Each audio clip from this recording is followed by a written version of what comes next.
புவனேஸ்வரி அப்படிங்கிற அம்பிகை யாரு? இந்த ராஜராஜேஸ்வரியே தானா, இல்லைன்னா இவங்க யார்? பிரபஞ்சம்னு பார்க்கும்பொழுது பிரம்மாண்டமா இருக்கு. மில்கி வேன்னு சொல்றா, மில்கி வேவும் நிறைய இருக்குன்றா. மில்கி வேல நம்ம எங்க அப்படின்னு பார்த்தோம்னால் நம்ம ஒரு சின்ன ஒரு டாட் கூட இல்லை. நீங்க அர்த்தநாரீஸ்வரன் நம்ம என்ன எடுத்துக்கிறோம், பல நேரம் இந்த பக்கம் வலது இடது சிவன் சக்தின்னு மட்டும் நினைச்சுட்டு இருக்கோம். பட் அது it can be represented in any form. பல ஆலயங்கள்ல அம்பாள் நின்ற கோலத்துல பாக்குறோம். ஒரு சில ஆலயங்கள்ல ஒரு கால் மடக்கி அமர்ந்திருப்பாங்க, ஒரு கால். அது என்ன மாதிரியான நிலை? அது என்னன்னு சொல்லுவாங்க? விஸ்வசி பீஜம் பரமாசிமாயான்னு இந்த பிரபஞ்சத்திற்கு உரிய அந்த பீஜம் விதை நான் தான் என்று கூறுகிறார். எல்லாருக்குள்ளயும் இருந்து இயக்கிறது அவதான். அப்ப அவளுக்கு நிறைய வழிபட நம்முடைய புத்தியானது மாறுபடும்.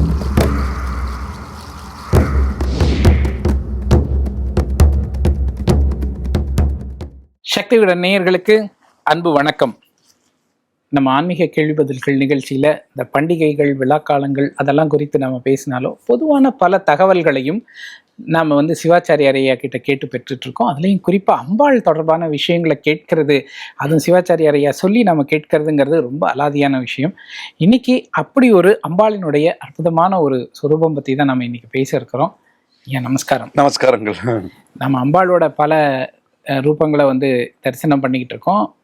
இன்னைக்கு நிறைய பேர் கேட்கக்கூடியது, நம்ம கமெண்ட்லேயே நிறைய பேர் கேட்டிருக்காங்க, புவனேஸ்வரியை பற்றி பேசுங்க அப்படின்னு சொல்லி கேட்டிருக்கிறாங்க. ஆக்சுவலாக புவனேஸ்வரி அப்படிங்கிற அம்பிகை யாரு? இந்த ராஜராஜேஸ்வரியே தானா, இல்லைன்னா இவங்க யார்? புவனேஸ்வரி, இப்ப ராஜராஜேஸ்வரி எல்லாம் ஒரே அம்சங்கள். அதாவது நீங்க பெயர்கள்ல வரும்பொழுது வேற வேறையா நமக்கு தெரியறது. இந்த புவனேஸ்வரின்னு பார்த்தோம்னா சிவனும் சக்தியும் இணைந்த ஒரு அம்சம் தான். ஏன்னா அதனுடைய பீஜாட்சரமே நான் அதை பேஸ் பண்ணி சொல்றேன். உங்களுக்கு பொதுவா நிறைய கண்ணோட்டம் இருக்கும். பூனங்களுக்கெல்லாம் தலைவி புவன ஈஸ்வரி, புவன ஈஸ்வரி, புவனேஸ்வரி. பூனங்களுக்கெல்லாம் தலைவி ஈஸ்வரன், ஈஸ்வரின்னு பாக்குறோம். ஈஸ்வரனுடைய ஃபெமினைன் ஈஸ்வரி, ஈஸ்வரனுடைய ஃபெமினைன் ஈஷி. புவனேஸ்வரா, புவனேஷி. அப்படி புவனேஷின்னு இருக்கு. இந்த தேவி மகாத்மியம் புவனேஷின்னு புவனேஸ்வரியே சொல்லக்கூடிய அந்த பதங்கள் சொல்ற எல்லாம் ஒரே இதுதான். புவனங்கள்னு பார்த்தோமானால் இந்த 14 புவனங்கள் பார்த்தோமானால் இந்த 14 புவனங்களுக்கு ஏதோ ஒரு சக்தி இருக்கு. மேல 7 உலகம், கீழ் 7 உலகம்னா சொல்றோம். இதெல்லாமே இருக்கு.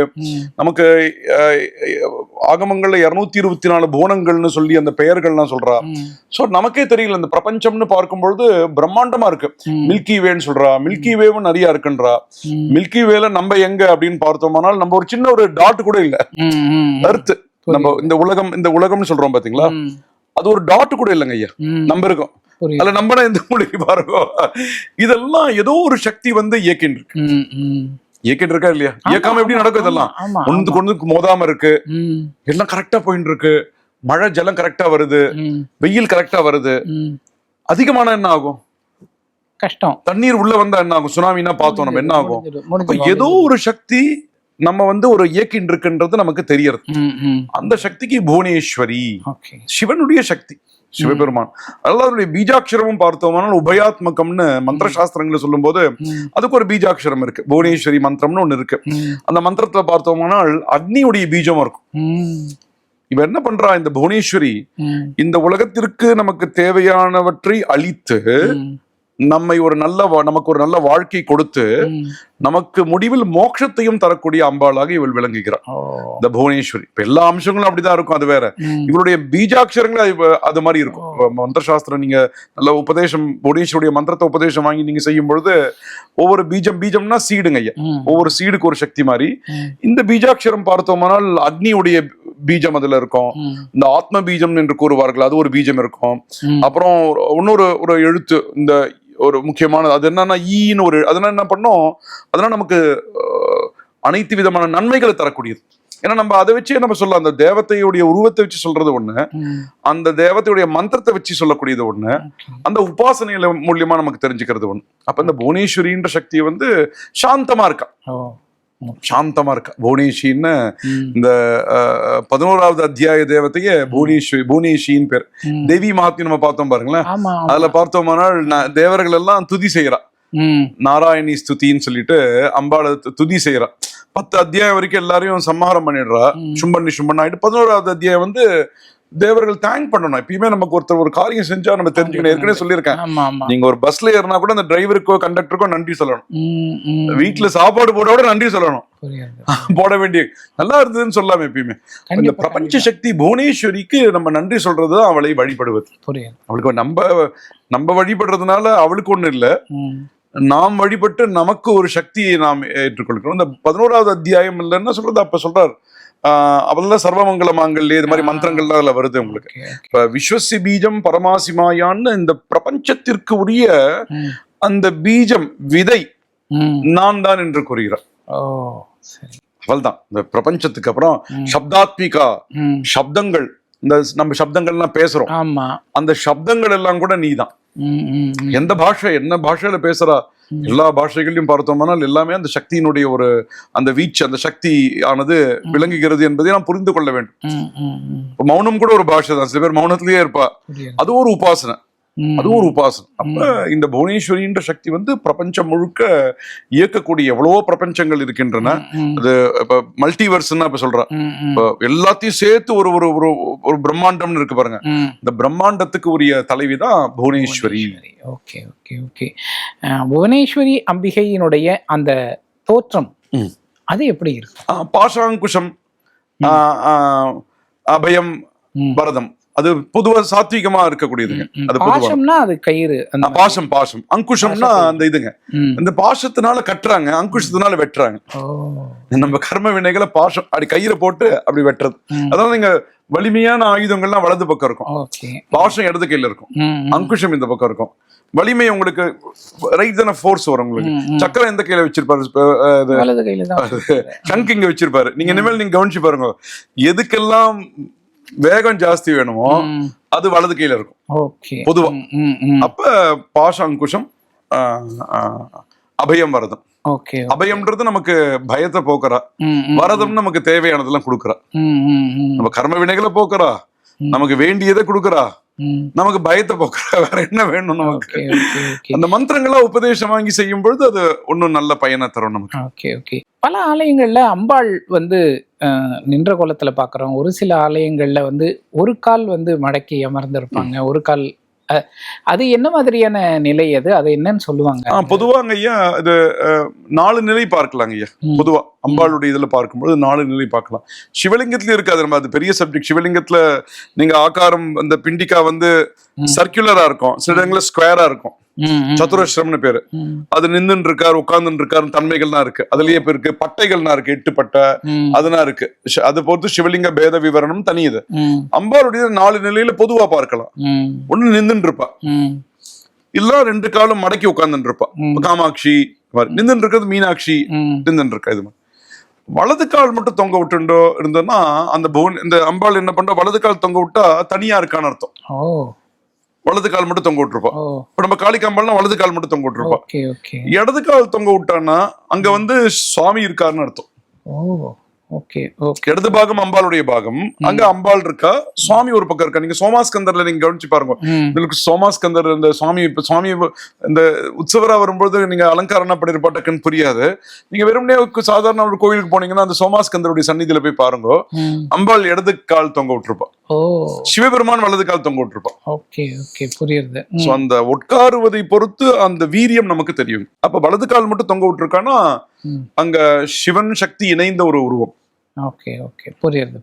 புவனேஸ்வரி அப்படிதான். புவனேஸ்வரி அப்படிதான் கேட்க வர அடுத்த புவனேஸ்வரி வலது கால் சக்தி. ஆமா, பிரபஞ்ச சக்தி ஆயிட்டு. சிவனும் சக்தியும் இணைந்த ஒரு உருவம். அர்த்தநாரீஸ்வரன்னா நீங்க அர்த்தநாரீஸ்வரன் நம்ம என்ன எடுத்துக்கிறோம், பல நேரம் இந்த பக்கம் வலது இடது சிவன் சக்தின்னு மட்டும் நினைச்சுட்டு இருக்கோம். பட் அது it can be represented in any form. Bhuvaneshwari அந்த ரூபம். நம்ம எல்லாமே அர்த்தநாரீஸ்வரர் தான். எல்லாருக்குள்ளயும் ஆண் இருக்கு, எல்லாருக்குள்ளயும் பெண்மை இருக்கு. அப்ப இங்க புவனேஸ்வரின்றது என்னாவதான் பிரபஞ்ச சக்தி ஆயிட்டு இருக்கு. உலகம் முழுக்க இயங்கணுமே. ஒரு ஆபீஸுடைய ஒரு சிஇஓவே அவருக்கு எவ்வளவு பெரிய பொறுப்பு இருக்கு, எவ்வளவு பெரிய ஒரு நாட்டினுடைய தலைவருக்கு எவ்வளவு பெரிய பொறுப்பு இருக்கு. இவ்வளவு கோடி மக்கள்ன்றா. உலகத்துல எவ்வளவு ஜீவர, வெறும் மக்கள் தான் 140 கோடி. இப்ப பாரதமே வச்சுக்கோ 140 கோடி. நீங்க எவ்வளவு ஸ்பீஷீஸ் இருக்கு. புரியுது.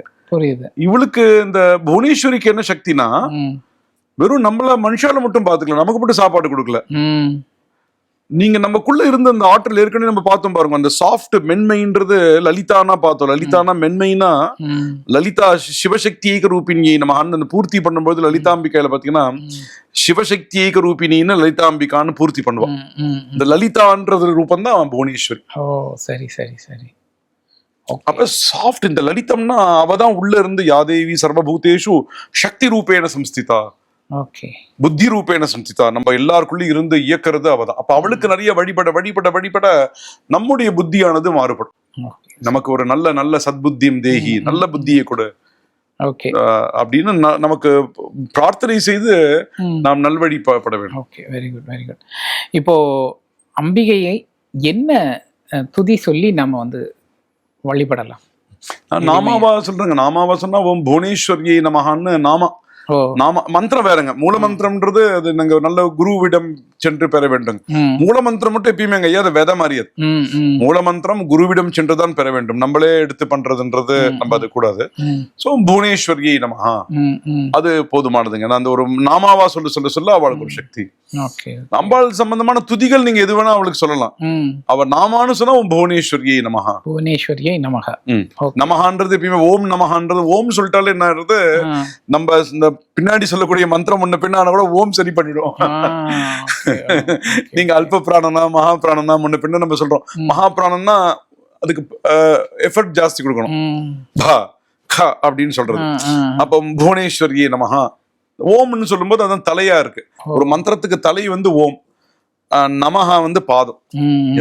எந்த மந்திரம் நாம மந்திரம்னு இதுக்கு நாம மந்திரம் பேரு. அந்த நாமா வச்சு சொல்றதுதான் எளிமையானதுங்க. எல்லா சுவாமிக்குமே நீங்க அந்த நாம மந்திரத்தை சொல்லியே நீங்க வழிபடலாம். தனியா அதுக்கு அர்ச்சனா அஷ்டோத்திர நாம அர்ச்சனா அது கூட ஃபியூச்சர்ல நம்ம சொல்லலாம். அதுக்குரிய நாமாக்கள்லாம் இருக்கும். அதெல்லாம் சொல்லி அம்பாளை வழிபடலாம். நாமாக்கள் புராணங்கள்ல இருந்து இருக்கிறதுனால எல்லாருமே சொல்லலாம். அந்த வேத மந்திரங்களோ அது மாதிரி மூல மந்திரங்களோ அது வந்து அதுக்கு யாருக்கு அதுக்கு பண்ண முடியுமோ அவதான் பண்ணணும். மற்றபடி நாம மந்திரங்கள் எல்லாரும் சொல்லக்கூடியது, எல்லாரும் ஜபம் பண்ணக்கூடியது. Okay okay okay. ஆக்சுவலா இது தொடர்பாக நம்ம இன்னும் நிறைய பேச வேண்டியது இருக்கு. இந்த உபாசனைகள் நிறைய பேர் புவனேஸ்வரியே உபாசனை பண்ணக்கூடிய நிறைய பேர் இருப்பாங்க.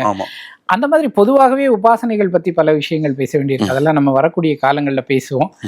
நான் புவனேஸ்வரி அம்பிகை குறித்து வந்து அடிப்படையாக எளிமையான கேள்விகள்லாம் கேட்டு ஐயா மூலம் நல்ல விளக்கம் பெற்றிருக்கோம். இதை தாண்டி உங்களுக்கு ஏதாவது தகவல் வேணும் அப்படின்னா மறக்காமல் கமெண்ட் பாக்ஸில் கொடுங்க. நான் நிச்சயமாக ஐயா கிட்ட கேட்டு எவ்வளோ சீக்கிரம் முடியுதோ அவ்வளோ சீக்கிரம் அப்டேட் பண்ணி தரேன் நான். ஐயா நன்றி, நமஸ்காரங்கள்.